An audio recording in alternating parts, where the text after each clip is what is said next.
ओम नमो भगवते वासुदेवाय नमः। आज का दिन आप सभी के लिए मंगलमय हो।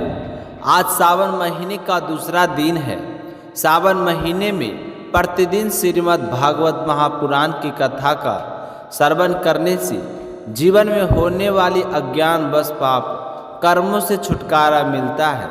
साथ ही 1000 गौदान के बराबर पुण्य की प्राप्ति होती है। हमारे चैनल पर आप प्रतिदिन श्रीमद् भागवत महापुराण की कथा का श्रवण कर सकते हैं। साथ ही इस चैनल पर सावन मास में आने वाली सभी व्रतों की कथा और व्रत से जुड़ी जानकारी भी व्रत से पहले उपलब्ध करा दी जाती है। इसलिए हमारे चैनल को अवश्य सब्सक्राइब करें, साथ ही बेल आइकन को भी प्रेस करें और कथा अच्छी लगी तो लाइक ज़रूर करें। अब आइए सुनते हैं सावन मास का दूसरा दिन का अध्याय। श्री सुखदेव जी कहते हैं कि परीक्षित यदुवंशियों के कुल पुरोहित थे। श्री गर्गाचार्य जी वे बड़े तपस्वी थे। वसुदेव जी की प्रेरणा से वे एक दिन नंद बाबा के गोकुल में गए। उन्हें देखकर नंद बाबा को बड़ी प्रसन्नता हुई। वे हाथ जोड़कर उठकर खड़े हुए, उनके चरणों में प्रणाम किया। इसके बाद यह स्वयं भगवान ही है, इस भाव से उनकी पूजा की। जब गर्गाचार्य जी आराम से बैठ गए और विधि पूर्वक उनका आतिथ्य सत्कार हो गया, तब नंद बाबा ने बड़ी ही मधुर वाणी से उनका अभिनंदन किया और कहा कि भगवान, आप तो स्वयं पुण्य काम हैं, फिर मैं आपकी क्या सेवा करूं? आप जैसे महात्माओं को हमारे जैसे गृहस्थलों में घर आ जाना ही हमारे परम कल्याण का कारण है।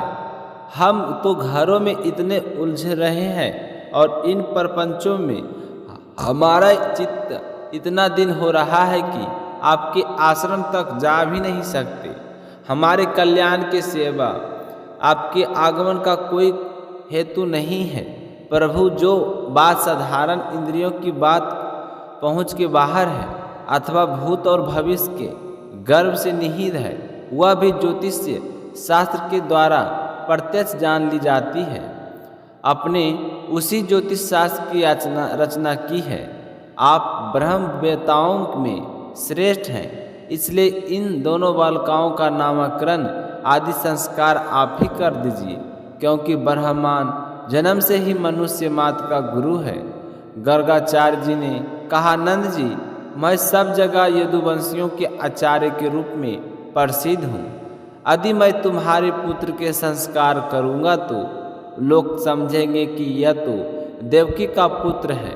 कंस की बुद्धि बुरी है, वह पाप ही सोचा करती है। वासुदेव जी के साथ तुम्हारी बड़ी घनिष्ठ मित्रता है। जब से देवकी की कन्या से उसने यह बात सुनी कि उसको मारने वाला और कहीं पैदा हो गया है, तब से वह यही सोचा करता है कि देवकी के 8वें गर्भ से कन्या का जन्म नहीं होना चाहिए। यदि मैं तुम्हारे पुत्र का संस्कार कर दूं और वह इस बालक को वासुदेव जी का लड़का समझकर मार डाले तो हमसे बड़ा अन्याय हो जाएगा।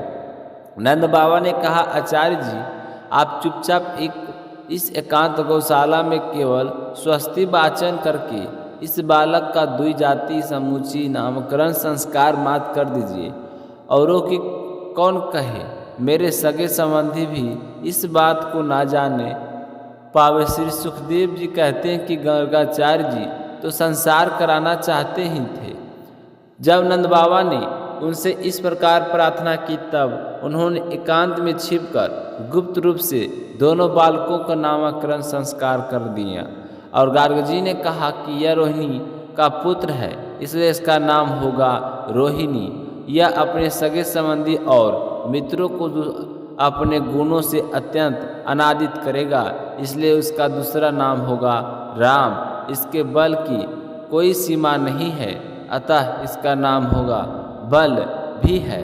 यह जादवों में और तुम लोगों में कोई भेदभाव नहीं रखेगा और लोगों में फूट पड़ने में पर मेल करवाएगा, इसलिए इसका नाम सकर्षण भी है।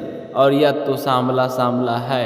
यह प्रत्येक युग में शरीर ग्रहण करता है, पिछले युगों में इसने कर्मस्य, श्वेत रक्त तथा पित्त ये 3 विभिन्न रंग स्वीकार किए थे। अब कि यह कृष्ण वर्ण हुआ है, इसलिए इसका नाम कृष्ण होगा। नंद जी, यह तुम्हारा पुत्र पहले कभी वासुदेव जी के घर भी पैदा हुआ था, इसलिए इस रहस्य को जानने वाले लोग श्रीमान वासुदेव जी कहते हैं। तुम्हारे पुत्र के और भी बहुत से नाम हैं तथा रूप में अनेक हैं, जिनके जितने गुण हैं और जितने कर्म हैं उन सब के नाम अनुसार अलग अलग नाम पड़ जाते हैं। मैं तो उन नामों को जानता हूँ, परंतु संसार के साधारण लोग नहीं जानते।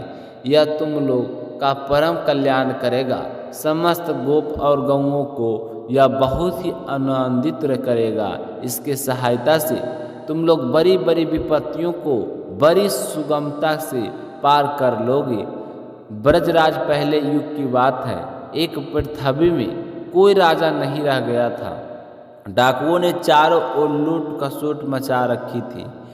तब तुम्हारे इसी पुत्र ने सज्जन पुरुष की रक्षा की और इससे बल पाकर उन लोगों ने लुटेरों पर विजय प्राप्त की। जो पुरुष तुम्हारे इस सामने से लोले शिशु से प्रेम करते हैं वे बड़े भगवान हैं। जैसे विष्णु भगवान के कर कमलों की छत्र छाया में रहने वाले देवताओं को असुर नहीं जीत सकते, वैसे ही इससे प्रेम करने वाले को भीतर या बाहर किसी भी प्रकार के शत्रु नहीं जीत सकते।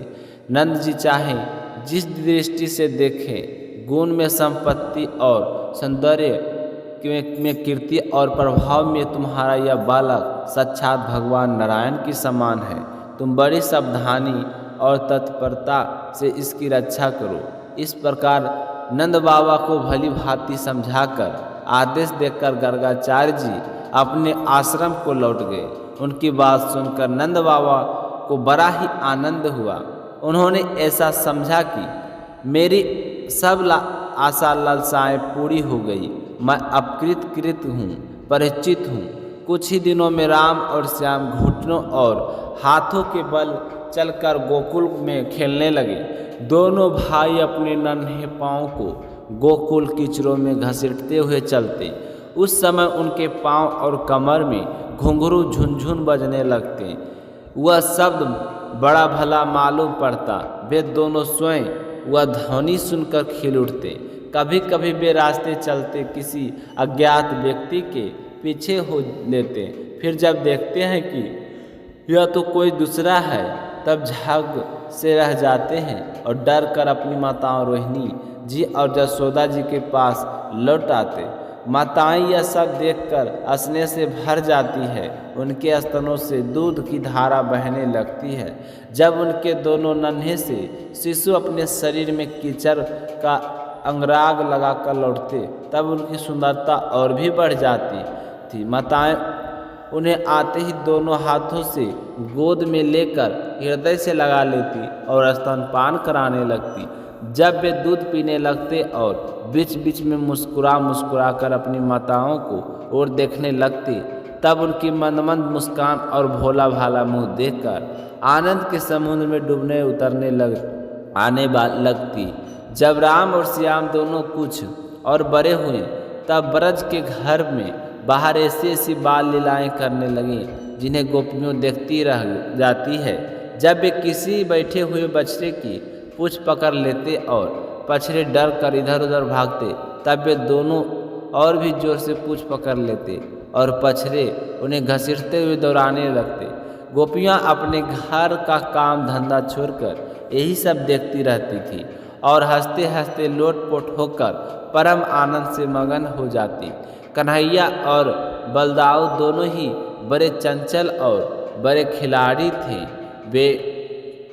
वे कहीं हरण, गाय आदि सींग वाले पशुओं के पास दौड़ जाते तो कहीं धधकती हुई आग से खेलने के लिए कूद पड़ते। कभी दांत से काटने वाले कुत्तों के पास पहुंच जाते तो कभी आँख बचाकर तलवार उठा लेते। कभी कुएं या गड्ढे के पास जले में गिरते गिरते बचते। कभी मोर आदि पक्षियों के निकट चलते जाते और कभी कांटों की ओर बढ़ जाते थे। माताएं उन बहुत बरसाती, परंतु उनकी एक ना चलती। ऐसी स्थिति में वे घर का काम धंधा भी नहीं संभाल पाती। उनका चित्त बच्चों को भय की वस्तुओं से बचाने की चिंता से अत्यंत चंचल रहता था। श्री सुखदेव जी आगे कहते हैं, राज में कुछ ही दिनों में जसोदा और रोहिणी के लाडले लाल घुटने का सहारा लिए बिना अनाया ही खड़े होकर गोकुल में चलने फिरने लगे। ये ब्रजवासियों के कन्हैया स्वयं भगवान हैं, परम सुंदर और मधुर, और वे और बलराम अपने ही उम्र में ग्वाल बालों को अपने साथ लेकर खेलने के लिए ब्रज में निकल पड़ते और ब्रज की भाग्यवती गोपियों को निहाल करते हुए तरह तरह के खेल खेलते। उनके बचपन की चंचलाएँ बड़ी ही अनोखी होती थी। गोपियों को तो बड़ी ही सुंदर और मधुर लगती। एक दिन सब की सब इकट्ठी होकर नंद बाबा के घर आई और जसोदा माता को सुना सुनाकर कन्हैया के करतूत कहने लगी। अरे जसोदा, यह तेरा कान्हा बड़ा नटखट हो गया है। गाय धोने का समय ना होने पर भी यह बछड़ों को खोल देता है और घर डांटती है तो ठठा ठठा कर हंसने लगता। यह चोरी में बड़े उपाय करके हमारे मीठे मीठे दही दूध चुरा चुरा कर खा जाता है। केवल अपने ही खाता तो एक बात होती, यह तो सारा दूध दही बानरों के बांट देते हैं, और जब वह भी पेट भर जाने पर नहीं खा पाते तब यह हमारे मटकों को ही फोड़ डालता है। यदि घर में कोई वस्तु इसे नहीं मिलती तो यह घर और घर वालों पर बहुत खींचता है और हमारे बच्चों को रुलाकर भाग जाता है। जब हम दूध दही को छिक्कों पर रख देती है तब इसके छोटे हाथ वहाँ तक नहीं पहुँच पाते। तब बड़े बड़े उपाय रचता है। कहीं दो चार पीढ़ों को एक के ऊपर रख देता है, कहीं उछल कर चढ़ जाता है तो कहीं उखल पर पीरा रख देता है। जब इतने पर भी काम नहीं चलता तो यह नीचे से उन बर्तनों को छेद कर देता है। इसे इस बात की पक्की पहचान रहती है कि किस छिक्के में किस बर्तन में क्या रखा है, और ऐसे ढंग से छेद करना जानता है कि किसी को पता तक ना चले। जब हम अपनी वस्तुओं को बहुत अंधेरे में छिपा देती है तब नंद रानी तुमने जो इस बहुत से मणिमय आभूषण पहना रखे हैं उनके प्रकाश से अपने आप ही सब कुछ देख लेता है। इसके शरीर में भी ऐसी ज्योति है जिससे इसे सब कुछ दिख जाता है। यह इतना चालाक है कि कौन कहाँ रहता है इसका पता लगाता है, और जब हम सब घर के काम धंधों में उलझी रहती है तब यह अपना काम बना लेता है। ऐसा करके भी ठठाई की बातें करता है, उल्टे हमें ही चोर बनाता है और अपने घर का मालिक बन जाता है। इतना ही नहीं, हमारे लिपटे स्वच्छ घरों में मूत्र आदि भी कर देता है। तनिक देखो तो इसकी ओर, वहाँ तो चोरी के अनेकों उपाय करके काम बनाता है और यहाँ मालूम हो रहा है कि मानो पत्थर की मूर्ति खड़ी हो। बहरे भोले भाले साधु, इस प्रकार गोपियाँ कहती जाती है और श्री कृष्ण के भीतर चकित नेत्रों से युक्त मुख कमलों को देखती जाती है। उनकी यह दशा देखकर नंद रानी जसोदा जी उनके मन का भाव टाल लेती है और उनके हृदय में स्नेह और आनंद की बाढ़ आ जाती है। वे इस प्रकार हंसने लगती है कि अपने लाडले कन्हैया को इस बात का उलझना भी ना देती है। डांटने की बात तक नहीं सोच पाती। एक दिन बलराम आदि ग्वाल बाल श्री कृष्ण के साथ खेल रहे थे। उन लोगों ने माँ जसोदा के पास आकर कहा, माँ कन्हैया ने मिट्टी खाई है। हितसैनी जसोदा ने श्री कृष्ण का हाथ पकड़ लिया। उस समय श्री कृष्ण की आंख डर के मारे नाच रही थी। जसोदा मैया ने डांट कर कहा, क्यों रे नटखट, तू बड़ी ठिठ हो गया है। तूने अकेले ही छिपकर मिट्टी क्यों खाई? देखा तो तेरे दल में तेरा सखा क्या कह रहे हैं। तेरे बड़े भैया बलदाऊ भी तो उन्हीं के ओर से गवाही दे रहे हैं। भगवान श्री कृष्ण ने कहा, माँ मैंने मिट्टी नहीं खाई, यह सब झूठ बक रहे हैं। अरे तुम इन्हीं बात की सच मानती हो तो मेरा मुँह तुम्हारे सामने ही है, तुम अपनी आँखों से देख लो। जसोदा जी ने कहा, अच्छी बात, यदि ऐसा है तो मुँह खोला। तो माँ के ऐसा कहने पर भगवान श्री कृष्ण ने अपना मुँह खोल दिया प्राचीन भगवान श्री कृष्ण का ऐश्वर्य अनंत है। वे केवल लीला के लिए ही मनुष्य के बालक बने हुए हैं। जसोदा जी ने देखा कि उनके मुंह में चर अचर संपूर्ण जगत विद्यमान है। आकाश दिखाए, पहाड़, द्वीप और समुद्र के सहित सारी पृथ्वी, बहने वाली वायु, वैद्युत, अग्नि, चंद्रमा और तारों के साथ संपूर्ण ज्योतिर्मंडल, जल, तेज, पवन, विहत, वैकारिक अहंकार के कार्य, देवता, मन, इंद्रिय, पचतन, मात्राएं और तीनों गुण श्री कृष्ण के मुख से दिख पड़े। प्राचित जीव काल, स्वभाव, कर्म, उनकी वासना और शरीर आदि के द्वारा विभिन्न रूपों में दिखाने वाला यह सारा विचित्र संसार संपूर्ण ब्रज और अपने आप को भी जसोदा जी ने श्री कृष्ण के नन्हे से मुँह खुले हुए मुख से देखा। वे बड़ी शंका में पड़ गई। वे सोचने लगे कि यह कोई सपना है या भगवान की माया। कहीं मेरे बुद्धि में ही तो कोई भ्रम नहीं हो रहा है। संभव है मेरे इस बालक में ही कोई जन्मजात योग सिद्धि हो, जो चित्त, मन, कर्म और वाणी के द्वारा ठीक ठाक और सुगमता के अनुमान के विषय नहीं होते। यह सारा विश्व जिनके आश्रित है, जो इसके प्रेरक है और जिनकी सत्ता से इसकी प्रतीत होती है, जिनका स्वरूप सर्वथा अचिंत्य है, उन प्रभु को प्रणाम करती हूँ। यह मैं हूँ और यह मेरे पति तथा मेरा लड़का है। साथ ही मैं ब्रज के समस्त संपत्तियों का